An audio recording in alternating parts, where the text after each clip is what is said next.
Previously, we talked about how Wukong is trapped under the Five Elements mountain for 500 years after causing trouble in heaven. He gets freed by Buddha because a monk named Tang needs a bodyguard for his journey to the west to fetch sacred scriptures. So, their adventure to the west starts. Sanzang rides on a horse, while Wukong leads the horse and carries their bags. A fierce tiger runs towards them. Sanzang gets scared as usual, but Wukong just smiles. He pulls out his staff that he hasn't used in 500 years, and with one quick move, he defeats the tiger. Sanzang is shocked and has so many questions. He asks, "Where did your weapon go just now?" Wukong explains patiently that his staff can change size. Usually, he shrinks it and keeps it in his ear. Later, they look for a place to stay and find a man's house. The man thinks Wukong is a monster at first, but Sanzang steps forward and explains, "This monkey is my disciple. We come from the great Tang in the east, traveling to the western heavens to worship Buddha and seek scriptures.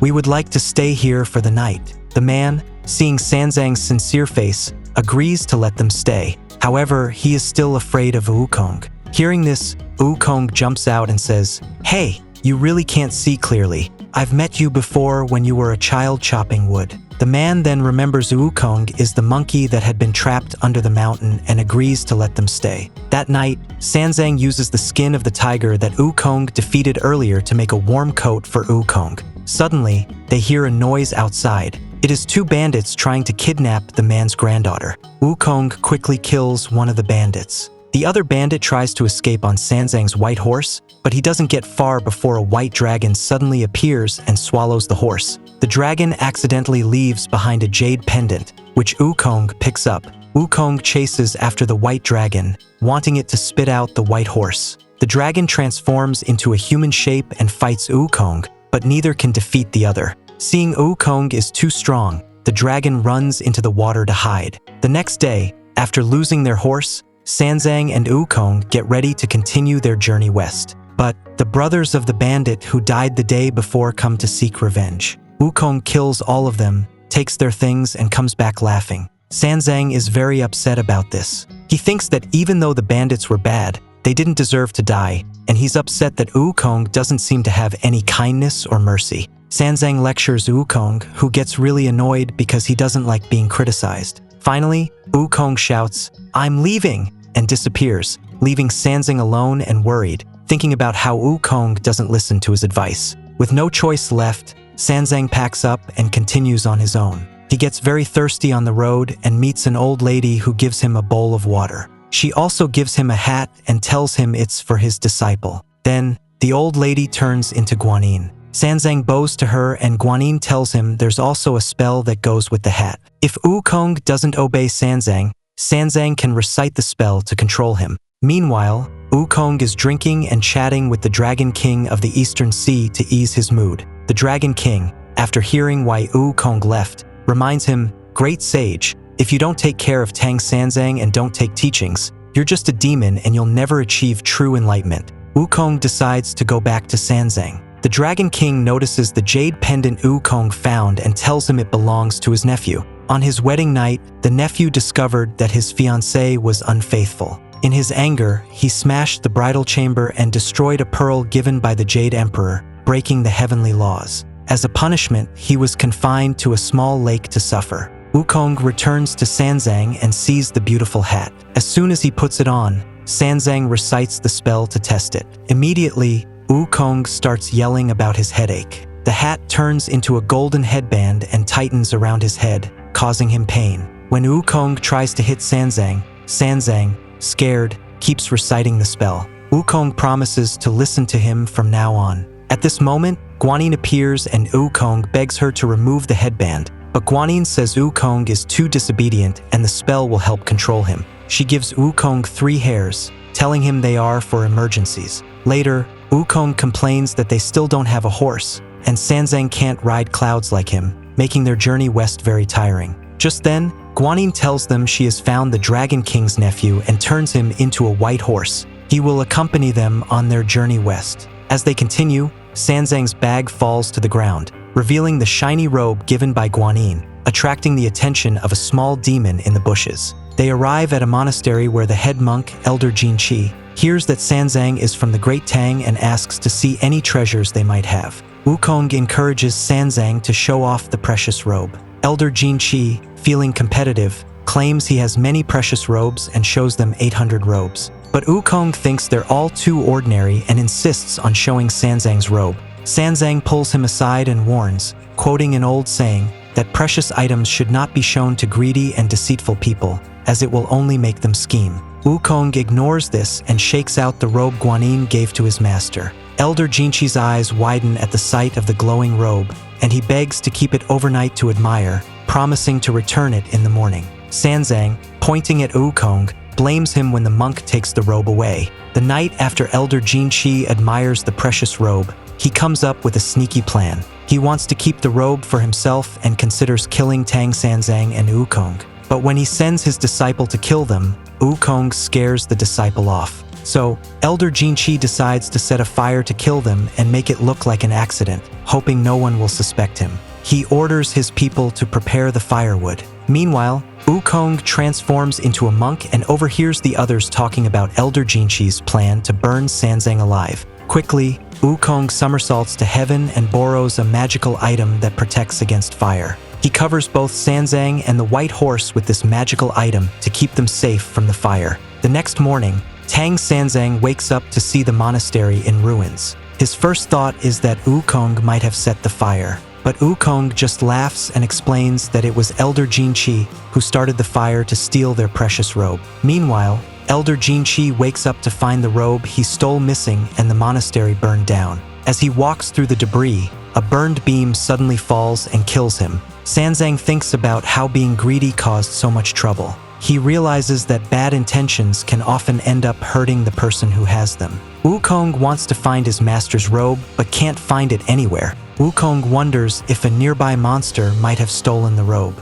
He asks some monks, and they tell him about a monster living in Black Wind Mountain, 20 miles away. Wukong quickly jumps on his cloud and flies towards Black Wind Mountain. Halfway there, he sees two demons chatting. One is the Black Bear Demon and the other is the Snake Demon. The Black Bear Demon is boasting about stealing a precious robe from a monastery and planning a birthday party. Angry, Wukong demands the robe back and swings his staff at them, scaring the demons into fleeing as a gust of wind. Wukong follows the Black Bear Demon to his cave. He mocks the Black Bear Demon, who looks dirty from living there. The demon asks who Wukong is, and Wukong proudly says he is the great sage who once made trouble in heaven. The demon teases him by calling him Stable Boy, a name Wukong hates because it reminds him of when he was just a horse caretaker in heaven. Angry at being called that, Wukong starts fighting. Although Wukong is very strong, the Black Bear Demon always manages to escape as a gust of wind. Wukong returns to the monastery and hears that the Black Bear Demon is actually friends with Elder Jinqi.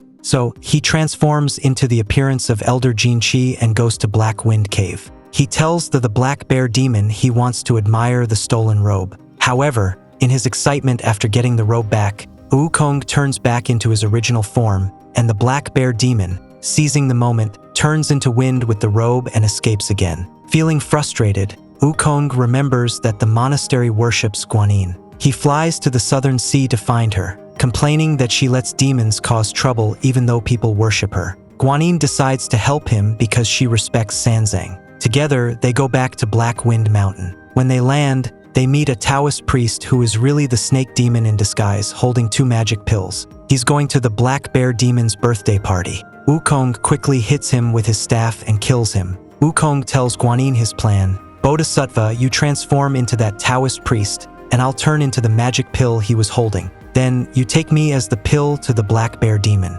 Once he eats me, I'll cause such trouble in his stomach that he'll have to return the stolen robe or I'll make a robe out of his intestines. Guanyin agrees to Wukong's plan and transforms into the appearance of the snake demon. Wukong turns into a red magic pill. Guanyin goes inside the cave and tricks the Black Bear Demon into believing that the red pill will greatly increase his powers. The Black Bear Demon swallows the pill, and then Wukong starts causing havoc inside his stomach. Guanyin reveals her true form and demands the return of the stolen robe. The Black Bear Demon quickly gives back the robe. Then, Guanyin takes out a headband and places it on the demon's head. After Wukong comes out of the demon's stomach, the black bear demon tries to retaliate, but Guanyin recites a spell that tightens the headband, causing him so much pain that he drops his weapons and rolls around in agony. In the end, Guanyin takes the black bear demon away. She plans to make him a guardian at her place to keep him from causing more trouble. Over the next few days, they journey through deserted paths.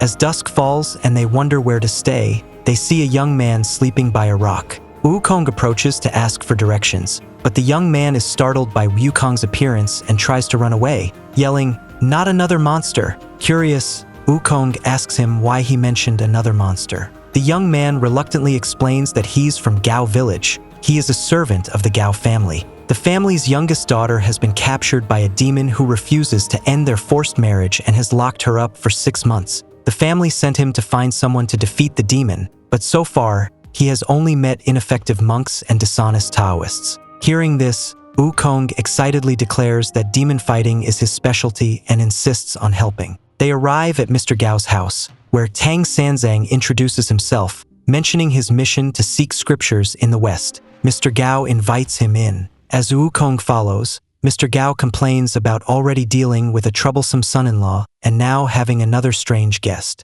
Wukong retorts that despite his looks, he is capable. Inside, Mr. Gao explains the situation. His daughter, Cui Lan, was nearly kidnapped by a local bully, but a pig demon intervened and saved her. This pig demon, sensitive about his appearance, transformed into a handsome man before meeting Cui Lan. Upon seeing her, he fell in love instantly. Deciding to stay in Gao village, the pig demon proved to be hardworking and surprisingly good at managing household tasks, impressing Mr. Gao and his wife enough to accept him as their son-in-law. During the pig demon and Cui Lan's wedding, the bully returned to disrupt the ceremony. The pig demon fought and drove him away once more, earning even more affection from Mr. and Mrs. Gao. However, the pig demon drank excessively at the wedding and revealed his true form. Because of his appearance and deception, Cui Lan refused to marry him. Unwilling to give up, the pig demon locked her in the attic, promising her time to reconsider, and returned every 2 days to bother the family.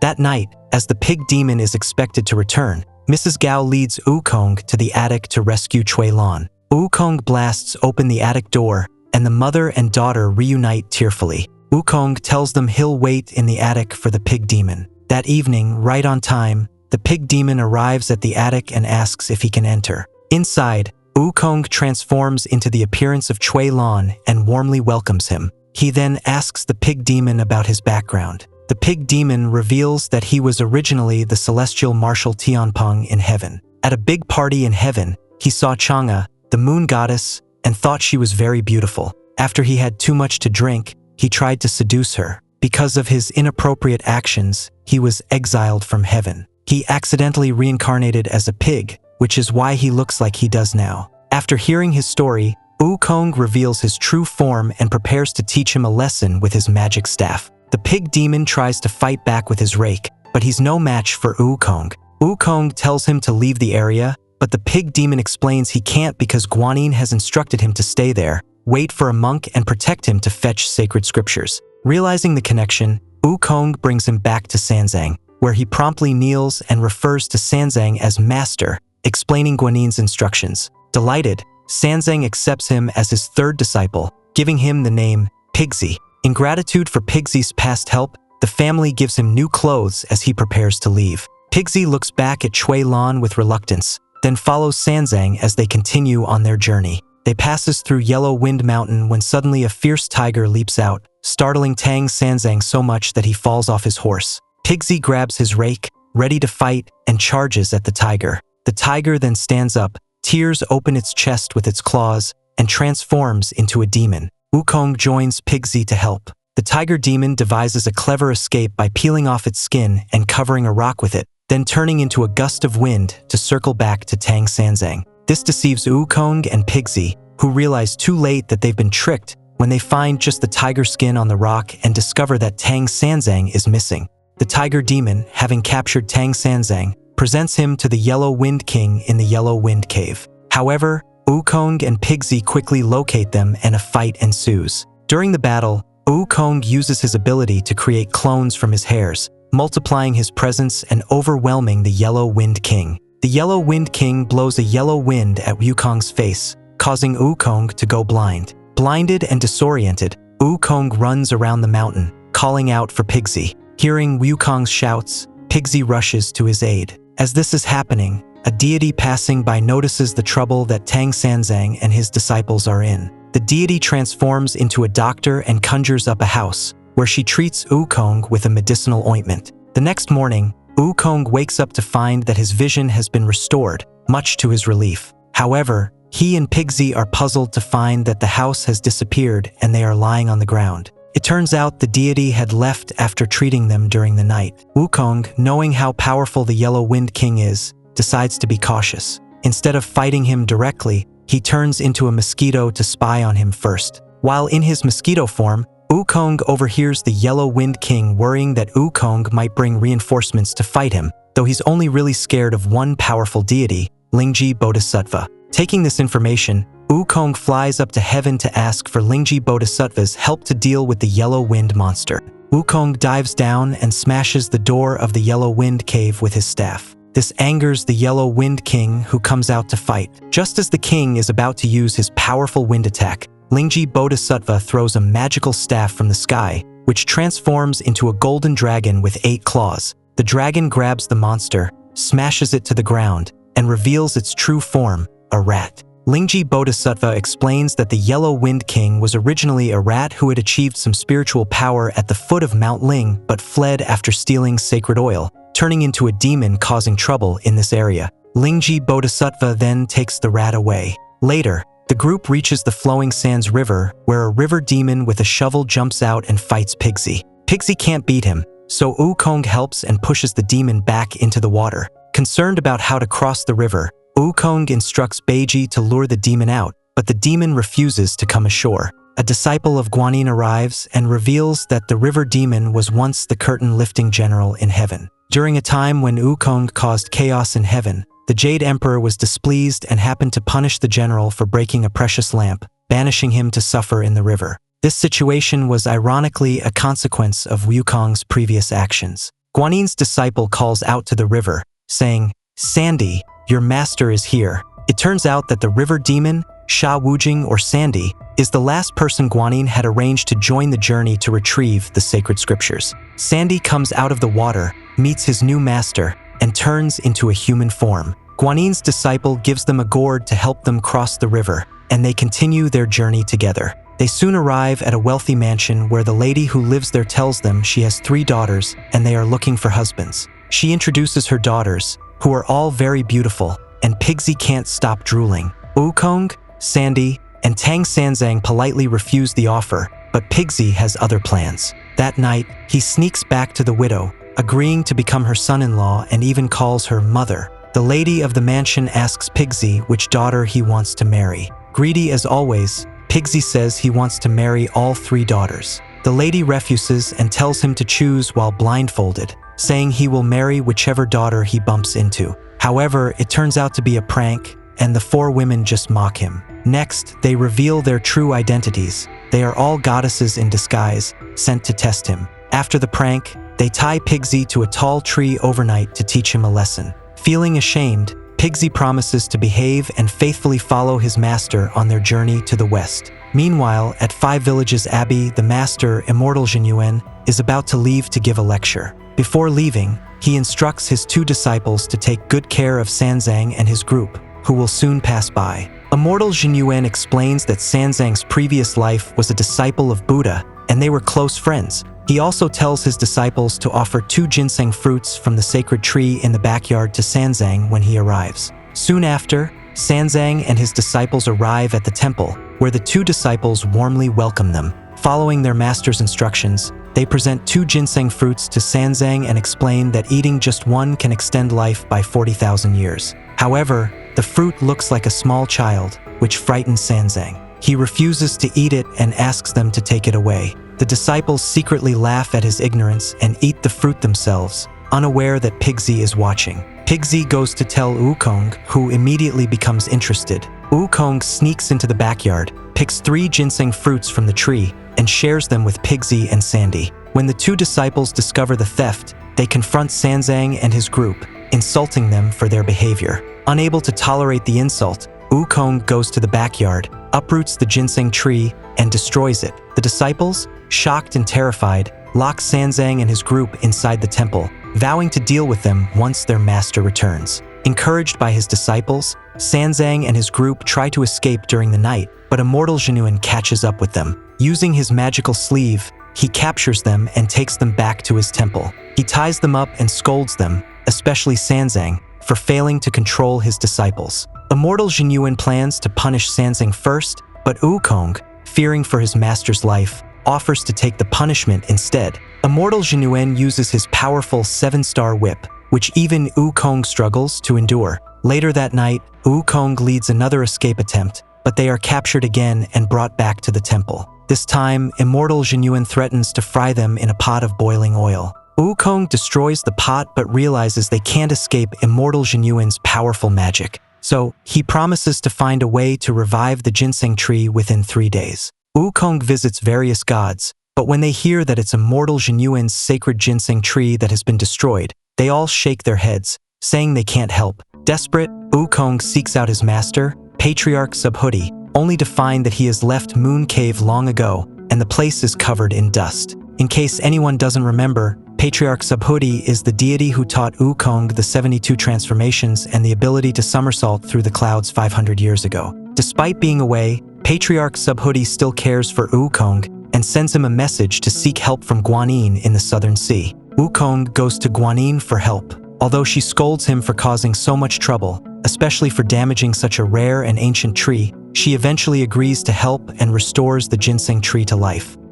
A woman and her parents are traveling through a mountain when suddenly a dark smoke appears, and the three of them are captured by the White Bone Spirit, a demon who takes them to her cave and makes them her breakfast. Meanwhile, Sanzang and his disciples arrive in the same area. Sensing something is wrong, Wukong realizes there's a demon nearby. To protect his master, he draws a protective circle on the ground for Sanzang to stay inside while he goes to find food. As they wait, a woman suddenly appears. It's actually the White Bone Spirit in disguise, but the circle Wukong drew is strong, and when she tries to enter, she falls to the ground. The White Bone Spirit then pretends to be friendly, inviting them to her home for a meal, trying to trick Sanzang into stepping out of the circle. Just as her plan is about to work, Wukong returns and immediately recognizes the woman as a demon. Without hesitation, he strikes her down with his staff. Sanzang, shocked and upset, thinks Wukong has killed an innocent person and demands that Wukong leave. Wukong begs his master to let him stay, promising that since he agreed to go on this journey to the west, he will continue to protect him. Sandy also supports Wukong, saying that if Wukong says it's a demon, it must be true. Seeing Wukong's sincerity, Sanzang agrees to let him stay. The White Bone Spirit then disguises herself as the woman's mother, accusing Sanzang and his disciples of killing her daughter. Her real goal is to get close to Sanzang to attack him. But Wukong returns in time and once again defeats the demon, forcing her to flee. However, Sanzang, believing that Wukong has killed another innocent person, tries to send him away again. The other disciples plead with Sanzang to forgive Wukong, and Wukong himself begs for another chance. Reluctantly, Sanzang agrees to give him one last opportunity. This time, the White Bone Spirit disguises herself as the woman's father, accusing Tang Sanzang and his disciples of killing his wife and daughter. Although Wukong sees through the disguise and knows it's the White Bone Spirit,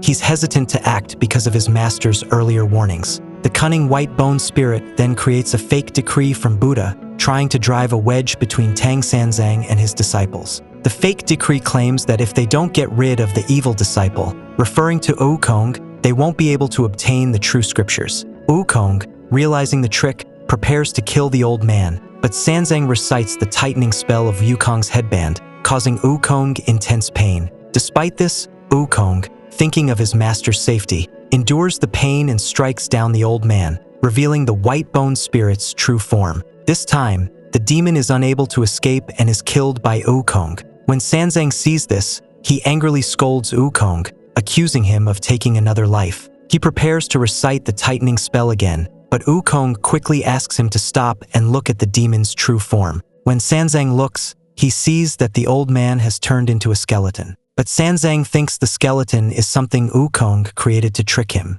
Believing that Wukong has killed 3 innocent people, he insists on driving Wukong away. This time, no one can change his mind. Sanzang writes a letter of dismissal for Wukong. Wukong, heartbroken, asks who will protect him from demons if he leaves, but Sanzang replies that Pigsy and Sandy can do it. These words deeply hurt Wukong, and he kneels before Sanzang to say goodbye, then leaves the group. Without Wukong's protection, Sanzang is sure to face many challenges ahead. What new obstacles will he encounter? We'll find out in the next episode. Thanks for watching till the end. Don't forget to subscribe to my channel, and I'll see you in the next video.